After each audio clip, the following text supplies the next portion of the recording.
My name is Robert Sempala. I am the Executive Director of the Human Rights Network for Journalists Uganda.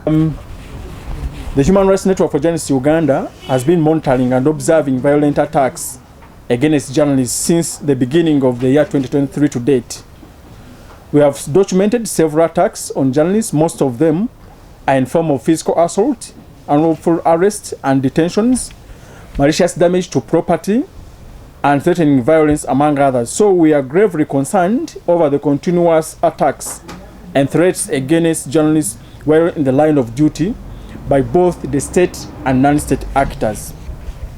Between 1st January 2023 and this month, which is July, HRNJ-Uganda has so far registered 16 cases of assault, 9 cases of confiscated gadgets, 2 cases of threatening violence against journalists, 10 cases of arrests, and 6 of malicious damage to property of journalists. All these have been occasioned by the police, the army, and members of the community. And all these 43 cases are directly linked to media work. We broke down the number of assault cases that have happened by way of the names of the victims, the incident, where it happened, when it happened, and how it happened, and the progress that we've made so far with these cases. It would be a longer one to give you all the details, but we have people like, when it comes to assault cases, we have George Kakoza, George William, Shura Kagugube, Nora Odoi. They work for CBS, UBC, respectively, and these attacks on them happened on the 26th of January. Then we have Maurice Okwi of Uganda Radio Network in Soroti. We have David Owori, a Daily Monitor correspondent in Busia on the 12th of April. We have Kitimbo Thomas and his son of Francis, who were on 12th April intentionally pepper sprayed by one Corporal Yeko Ogwal while covering demonstration by intern doctors at Murago Hospital. On the 29th of May, we have Okudi Martin of NBS TV, the bureau chief of Madi sub-region, who was attacked and assaulted by unknown people who made away with these gadgets. We have Eddie Enuru of NBS, is based in Teso sub-region. His attacks happened on 14th of June at the Township Primary School polling station. That was during a by-election. We have Ocheng Simon Peter, who is a presenter at Shine FM in Oyam district. We have Gerard Nirinda, a journalist attached to Radio Muhabura in Kisoro district. We have Ainembaba's Nuaman of Urban TV, Mayiko Chigongo of Radio Simba, Joseph Bali Kudembe of CBS, Katabara William of Namirembe FM, who were assaulted by suspected goons at the Forum for Democratic Change. This is a very recent case that we have since handled. And we have Ogulei John, a journalist who is attached to TBS FM in Soroti, who was assaulted by the Regional Police Command of East Choga region. He's called Chitio Moses Mwanga. This journalist had gone to Hassel Resort to cover a meeting between the Minister of Local Government, Rafael Majezi, and the Soroti main market vendors. Those are some of the cases of assault that we have so far documented over the first half of the year. They are 16 in number, but we also have other cases, say of malicious damage to property.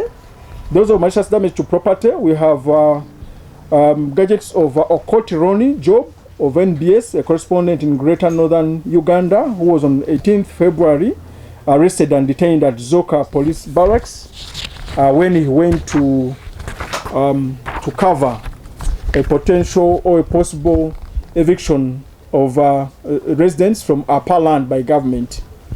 We also have Maurice Okwi of HRNJ in Soroti, whose phone that he was using to cover was damaged by supporters of Philip Oucho, an NRM contender for the Sere by-elections.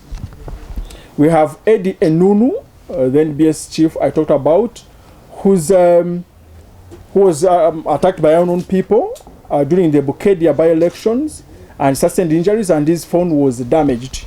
You know, journalists use phones lately to cover events.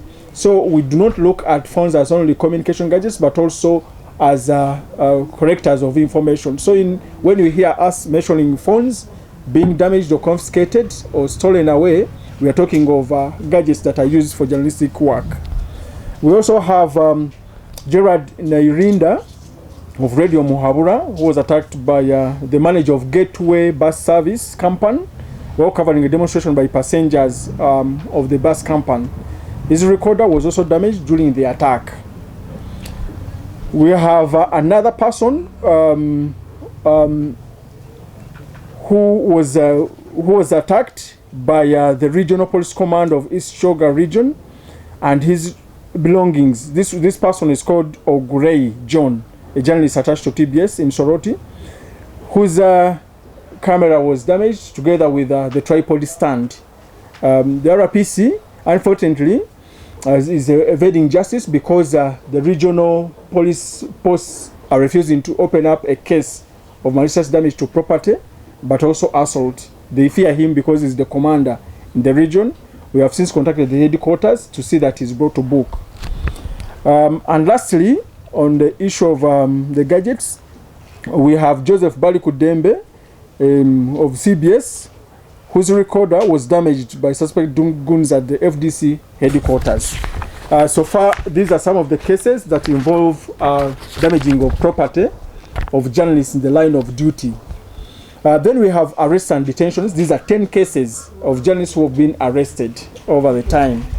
The first arrest was on 3rd January 2023, where journalist Isheta Scovin of the National Media Group, Mustafa Safi of Voice of Madi FM, Ronald Debo of TBS, and Stephen Wizamai of Radio Patches were arrested when they went to Obonji police station to follow up on the arrest of a former MP called Hassan Kaps Fongalo, who had been picked by security forces and had gone to when he went to a funeral. The journalists were confined in a small room at Obonji police station that was guarded by the police and the army because they went to follow up on a story. The other arrest and detention was on 26th of January 2023 by it was against Kakoza George William, Sura Kagugube, and Nora Odoy of CBS FM and UBC respectively. They were arrested by the Uganda Civil Aviation Authority officials and detained at Abai Tababidi police for taking pictures of their car. The officials accused the journalists of exposing corruption at Entebbe Airport that put their jobs on the line. Then the other arrest and detention was of Okoti Roni Job of NBS, a correspondent in Greater Northern Uganda, who was on 18th February 2023 arrested and detained at Zoka Police Station when he went to Ajuman district to do a follow-up story about the rooming eviction of the locals from the upper land. He was originally arrested for interviewing the local people without the permission from police. Can you imagine? It's despicable that our police wants to grant permission to journalists to be able to interview the locals over a matter that is of interest to the journalists. Then we have Andrew Ainaitri. He's a journalist that you all know. He's attached to the Vision Group and the Continent, an international media agency, who was on 4th March 2023 arrested at King's College Budo by the military.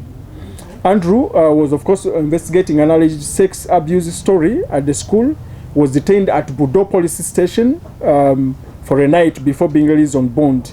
Andrew was later taken to Nsanji court and faced the trial magistrate on charges of criminal trespass and intention to steal.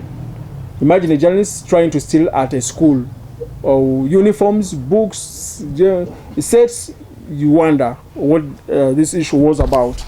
Good enough, we intervened and managed to secure his release, though he's still facing trial.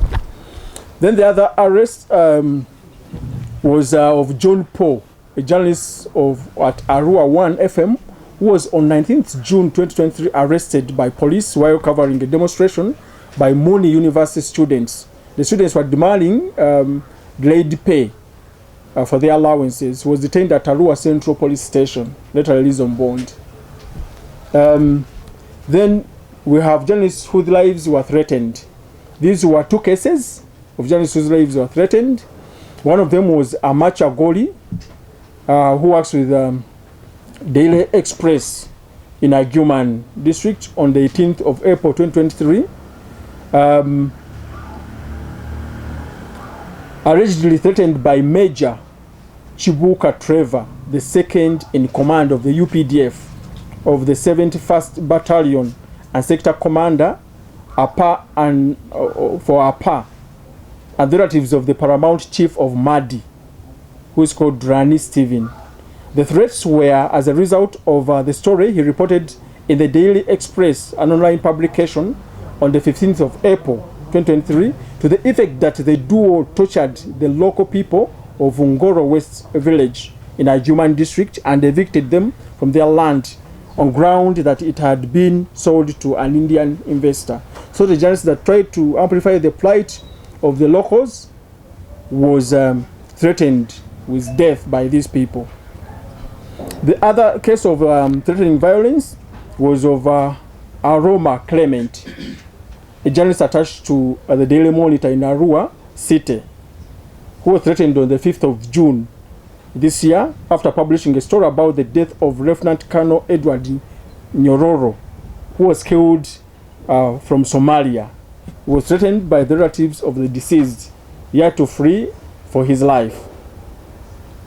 Then in addition to that, we have cases of confiscation of gadgets. When you go to work and your journalistic gadgets fall prey.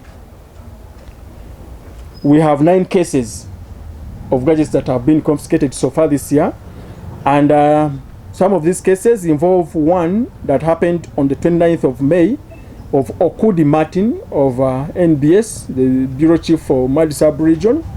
We also have one of Emron George of Daily Monitor and Ojojo John Bosco of Continental FM in Bukedia district, whose gadgets were also confiscated. We also have of Opio John Paul, an Arua 1 FM journalist in Arua, whose confiscation of the gadget happened on the 19th of June 2023. And then we have journalist Waiswa Moses, you know him, Bali Kudembe Joseph, Katabarua Charles Kamya, Inembabas Noaman, and their phones were all confiscated at the Forum for Democratic Change offices in Najana Nkumbi under that attack by the suspected goons. We don't know if they were goons or party members, but we call them suspected goons, when they went to cover a press conference. So as a media rights advocacy organization, HRNJ-Uganda would like to emphasize the very important role that the media plays in enlightening the populace, but most emphatically holding leaders accountable through its critical watchdog role. Despite this plausible role, many Ugandan journalists have continued to face threats and physical attacks while executing their work, as indicated above. The journalists most targeted are those who cover stories related to human rights violations, corruption, demonstrations, crimes, and political related stories. Globally, Uganda is ranked at number 132 out of 180 countries according to the Press Freedom Index of 2022 by Reporters Without Borders. This represents a drop by 7 places according to the 2021 rankings. This calls for improvement in the context as far as press freedom is concerned. In view of the above findings, we as HRNJ would like to recommend as follows. One is to the police to come out strongly to arrest, investigate, and take to court the perpetrators of violence and threats against journalists and media practitioners without any excuses. Then also to journalists and media practitioners, we should be very, very vigilant together in ensuring the safety of all of us. We should work in solidarity, and we should always be able to equip ourselves with notable safety and security skills that can help us make very informed decisions when situation is getting worse while in the line of duty. Then, given the crucial role played by the media in entrenching democracy, all the various stakeholders, including media owners, the editors, the reporters, the civil society, our parliament, and the judiciary, together with the executive and the donors, we should all work hand in hand to create and ensure a conducive environment for media practitioners. In this regard, the international community has a very huge role to play, because most of these perpetrators enjoy impunity while here. They cannot be prosecuted, and they can be brought to book by the international voices. So we here appeal to the international community to come in and reign over those that are continuously implicated in violating rights of journalists.